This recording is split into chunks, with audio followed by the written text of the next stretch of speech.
France இந்த video நம்ம சூப்பரான ஒரு தகவல் பத்தி பார்க்க போறோங்க. எதை பத்தி அப்படின்னு கேட்டீங்கன்னா, அடுத்த நிதியாண்டு அதாவது 2025 டு 2026 நிதியாண்டிற்கான யூனியன் பட்ஜெட் மத்திய பட்ஜெட்டை வந்து நம்மளுடைய நிதியமைச்சர் நிர்மலா சீதாராமன் அவர்கள் நேற்றைய தினம் தாக்கல் செஞ்சிருக்காங்க. ஸோ அந்த பட்ஜெட் தாக்கல்ல ரொம்ப ஹைலைட்டான விஷயம் எது அப்படின்னு கேட்டீங்கன்னா, அந்த 12 லட்ச ரூபா அப்படிங்கிற விஷயம் தான். அதாவது நீங்க ஒரு சம்பளம் வாங்கிட்டு இருக்கக்கூடிய நபரா இருந்தீங்கன்னா, நீங்க ஆண்டுக்கு 12,75,000 ரூபாய் சம்பளம் வாங்குறீங்க அப்படின்னா, அதுக்குள்ளதான் வாங்குறீங்க அப்படின்னா, நீங்க எந்த ஒரு டாக்ஸும் கட்ட தேவையில்லை. 0 டாக்ஸ் அப்படின்னு சொல்லியிருக்கிறாங்க. அப்போ இதை நம்ம வந்து ஃபுல்லா வந்து ஸ்டடி பண்ணணும் இல்லையா? ஸோ டாக்ஸ் வந்து ரிபேட்டா, எக்ஸம்ஷனா, அப்போ நான் 12 லட்ச ரூபாய்க்கு மேல சம்பளம் வாங்குறேன்னா எனக்கு எவ்வளவு டாக்ஸ் வந்து பிடிப்பாங்க? அதே வந்து 15 லட்ச ரூபாய்க்கு மேல சம்பளம் வாங்குறோம்னா அப்ப எவ்வளவு டாக்ஸ் பிடிப்பாங்க? ஸோ இதெல்லாம் நம்ம தெரிஞ்சுக்கணும். இது வந்து நியூ டாக்ஸ் ரெஜிமில, ஓல்ட் டாக்ஸ் ரெஜிமில எந்த ஒரு சேஞ்சஸும் கிடையாது. ஏற்கனவே இருக்கக்கூடிய அந்த டாக்ஸ் ஸ்லாப் ரேட்டை தான் கண்டினியூ ஆகுது. இப்போ நேத்துடைய பட்ஜெட் ஹைலைட்ஸ்ல பாத்தீங்கன்னா, no income tax up to ₹12 lakh அப்படின்னு சொல்லியிருக்காங்க. அது மட்டும் இல்லாம கடந்த ஜூலை 2024 ஏற்கனவே நிதியமைச்சர் சொன்ன மாதிரி இந்த மெடிக்கல் எக்ஸம்ஷன் பாத்தீங்கன்னா 50,000 இருந்து 75,000 உயர்த்தினாங்க. ஸோ மொத்தமா பார்க்கும்போது 12,75,000 ரூபாய் வரைக்கும் சம்பளம் வாங்கக்கூடிய நபர்களுக்கு இந்த புதிய டாக்ஸ் ரெஜிம் படி 0% டாக்ஸ், அதாவது நம்ம எந்த ஒரு வருமான வரியும் செலுத்த தேவையில்லை அப்படிங்கிறது தான். சரிங்க, நான் வந்து 12,75,000 ரூபாய்க்குள்ள வாங்கல, என்னுடைய சம்பளம் 12,80,000 ஆயிடுச்சு. ஓகே, ஒரு 5,000 ரூபா தான் கூடி இருக்குது. அப்போ நான் வந்து 0% டாக்ஸ் தான் கட்டணுமானா கிடையாது. ஸோ 12,75,000 மேல ₹1 கூடினாலும், எப்படி ₹1 கூடினாலும் நீங்க 62,400 ரூபாய் கட்டணும். ஆனா அதுவே உங்களுடைய சம்பளம் 12 லட்ச ரூபா தான் இருக்கு, இல்ல ஒரு 10 லட்ச ரூபா இருக்குன்னா இது ஒரு நல்ல ஒரு டாக்ஸ் ரெஜிமி. ஸோ நீங்க எந்த ஒரு டாக்ஸும் செலுத்த தேவை கிடையாது அப்படிங்கறத முக்கியமான ஒரு விஷயம். ஸோ மிடில் கிளாஸ் பீப்புளுக்கு இந்த ஒரு நியூ டாக்ஸ் ரெஜிமி, அதுல வந்து டாக்ஸே கிடையாது 12,75,000 வரைக்கும் அப்படின்னு சொல்லியிருக்கிறது எல்லாருக்கும் ஒரு மகிழ்ச்சி தரக்கூடிய விஷயம் தான். அதே வந்து நான் 12,76,000 ரூபாய் சம்பளம் வாங்கிட்டேன் அப்படின்னா ஒன்றும் பண்ண முடியாதுங்க. நீங்க 62,400 ரூபாய் எக்ஸ்ட்ரா டாக்ஸ் கட்டிதான் ஆகும். சரி, ஃபர்ஸ்ட் நம்ம அந்த கால்குலேஷன் போறதுக்கு முன்னாடி இந்த டாக்ஸ் ஸ்லாப் ரேட் வந்து பார்த்துடலாம் நியூ டாக்ஸ் ரெஜிமி படி. அதே மாதிரி இதுல என்ன சொல்லியிருக்காங்க, கன்சிடரிங் ரிபேட் ஆன் டாக்ஸ் அப்படின்னு தான் சொல்லியிருக்காங்க. அதாவது 12,75,000 வரைக்கும் நீங்க சம்பளம் வாங்குனீங்கன்னா உங்களுக்கு டாக்ஸ் ரிபேட் செய்யப்படும் அப்படின்னு சொல்லியிருக்காங்க. ரிபேட்னா என்ன தமிழ்ல? தள்ளுபடி அப்படின்னு அர்த்தம். ஸோ இதை வந்து எக்ஸம்ஷன் அப்படின்னு சொல்லலைங்க, அந்த வார்த்தையை நம்ம கவனிக்கணும். எக்ஸம்ஷன் அப்படின்னா விலக்களிக்கப்படுது. ஸோ 12,75,000 ரூபாய் வரைக்கும் சம்பளம் வாங்கக்கூடிய நபர்களுக்கு டாக்ஸ்ல இருந்து எக்ஸம்ஷன் அப்படின்னு சொல்லியிருந்தாங்கன்னா டாக்ஸ்ல இருந்தே விலக்களிக்கப்படுது அப்படின்னு அர்த்தம். இதே வந்து தள்ளுபடி அப்படின்னா தள்ளுபடி பண்ணி வைக்கிறாங்க. அப்படிங்கும்போது நான் 12,75,000 ரூபாய்க்கு மேல ₹1 ஏறிச்சிங்க அப்படின்னா உங்களுடைய டாக்ஸ் ஸ்லாப் இதுதான். அப்ப எக்ஸம்ஷன் லிமிட் வந்து பாருங்க, இதுல பாருங்க எக்ஸம்ஷன் லிமிட் அப்படின்னு கொடுத்துருக்காங்க. இதுல வந்து ரிபேட் கிடையாது, இது எக்ஸம்ஷன் லிமிட்.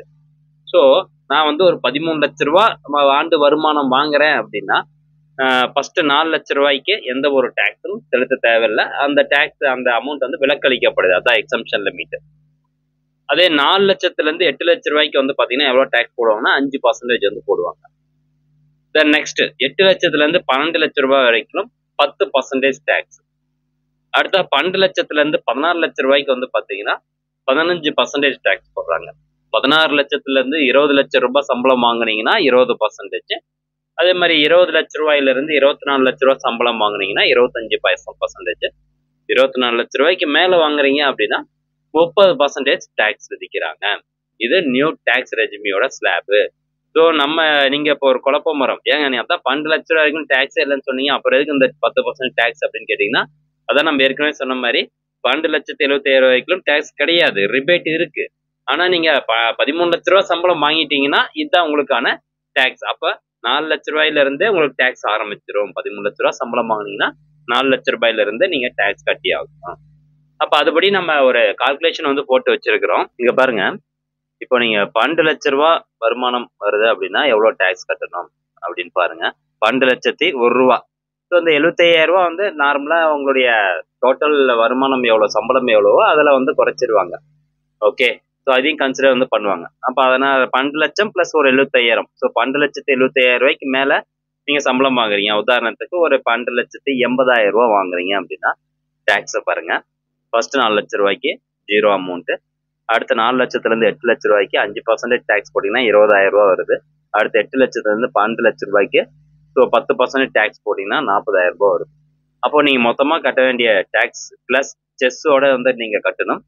60,000 ரூபா டேக்ஸ் அமௌண்ட் பிளஸ் பாத்தீங்கன்னா இப்போ செஸ் அப்படிங்கிற ஒரு இதை ஆட் பண்ணுவாங்க. 4% செஸ் ஆட் பண்ணுவாங்க. செஸ் அப்படிங்கிறது என்னன்னு கேட்டீங்கன்னா இப்போ பணக்காரங்க, அதாவது மிடில் கிளாஸ் பீப்புளுடைய ஆண்டு வருமானம் 12,75,000 ரூபா அப்படின்னு சொல்லியிருக்காங்க. அதுக்கு மேல போகும்போது ஹையர் இன்கம் கேட்டகரியில வந்துருவோம்.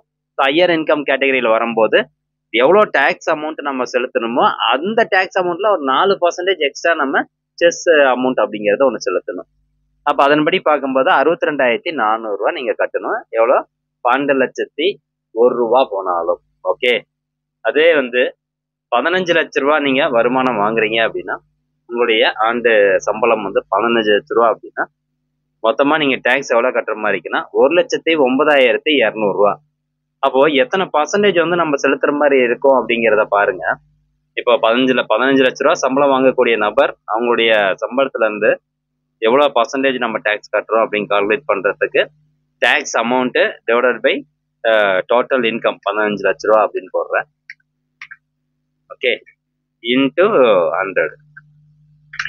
அப்போ 7.28% அவருடைய சம்பள தொகையிலேருந்து 7.28% பார்த்தீங்கன்னா டேக்ஸே கட்டணும் 15 லட்ச ரூபா இன்கம்க்கு. இது அவருடைய ஆண்டு வருமானம் 20 லட்ச ரூபா அப்படின்னா எவ்வளோன்னு பாருங்க, 2,08,000 ரூபா கட்டணும். 25 லட்சம் அப்படின்னா 3,43,200 ரூபா. 25 லட்சத்துக்கு மேல போகும்போது 30 லட்ச ரூபா அப்படின்னா 5 லட்ச ரூபா கிட்ட டேக்ஸ் வருது. ஃப்ரெண்ட்ஸ், இப்போ நீங்க ஒரு 20 லட்ச ரூபா சம்பளம் வாங்குறீங்கன்னா ஃபர்ஸ்ட் 4 லட்ச ரூபாய்க்கு டேக்ஸ் 0, அதுக்கப்புறம் 4ல இருந்து 8 லட்ச ரூபாய்க்கு 20,000 ரூபா அமௌண்ட் வரும். டேக்ஸ் அமௌண்ட் 5% அப்படிங்கும் போது அப்புறம் 8 லட்ச ரூபாயில இருந்து 12 லட்ச ரூபாய்க்கு 10% போட்டீங்கன்னா 40,000 ரூபா. தென் 12 லட்சத்துல இருந்து 16 லட்சத்துக்கு 15% போட்டீங்கன்னா 60,000 ரூபா. அதாவது இந்த 4 லட்ச ரூபாய்க்கு 15% 60,000 ரூபா வரும். தென் அடுத்தபடியா 16 லட்சத்துல இருந்து 20 லட்ச ரூபாய்க்கு பாத்தீங்கன்னா 20% டேக்ஸ் போடும்போது 80,000 ரூபா. 20 லட்ச ரூபா சம்பளம் வாங்குறீங்க அப்படின்னா நீங்க 2,08,000 ரூபா கட்டியே ஆகணும். இதுல எந்த ஒரு விலக்கும் கிடையாது, இன்க்ளூடிங் 4% செஸ் அமௌண்ட்டோடைய சேர்த்து. ஸோ அப்போ இது யாருக்கெல்லாம் இந்த டாக்ஸ் ரெஜிமி ரொம்ப யூஸ்ஃபுல்லா இருக்கும், நியூ டாக்ஸ் ரெஜிமி அப்படின்னா 12 லட்ச ரூபாய்க்கு கீழே நீங்க சம்பளம் வாங்கிட்டீங்க அப்படின்னா கண்டிப்பா அது யூஸ்ஃபுல்லா இருக்கும். இப்போ புதுசா ஒரு கம்பெனியில் நீங்க ஜாயின் பண்றீங்க அப்படின்னா ஒரு 5 லட்ச ரூபா சம்பளம் கொடுக்குறாங்க, இல்லை ஒரு 4 லட்ச ரூபா சம்பளம் கொடுக்குறாங்க. நீங்க டாக்ஸே கட்ட தேவையில்ல.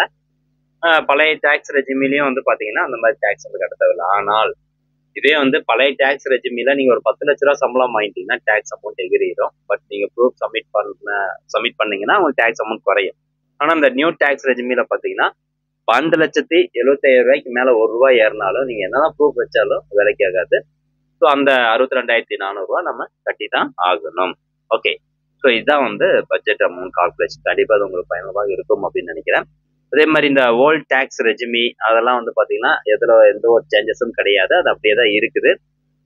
இது மேற்கொண்டு என்ன நியூஸ் வருது அப்படின்னா அடுத்து டைரக்ட் டாக்ஸ் கோட் அப்படிங்கிறது கூடிய விரைவில் கொண்டாடுவோம் அப்படிங்கிற மாதிரி சொல்லியிருக்கிறாங்க.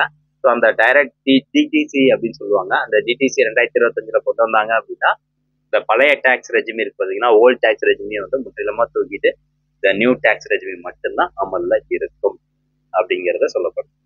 ஸோ ஃப்ரெண்ட்ஸ், இந்த இன்ஃபர்மேஷன் நிறைய பேருக்கு ஷேர் பண்ணி விடுங்க. மீண்டும் அடுத்த ஒரு நல்ல பதிவில் சந்திக்கலாம். நன்றி.